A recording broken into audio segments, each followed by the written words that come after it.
Service is a value that has always sustained Wales. It's a value instilled in me from a young age by my parents, both teachers.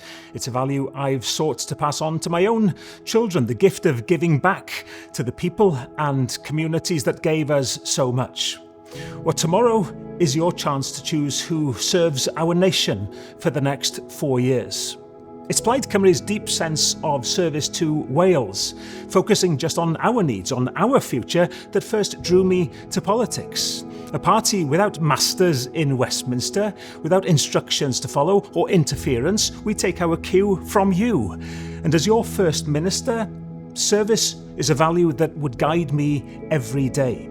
Leadership defined not by scripts signed off by others, but by loyalty to the people and communities that shaped me.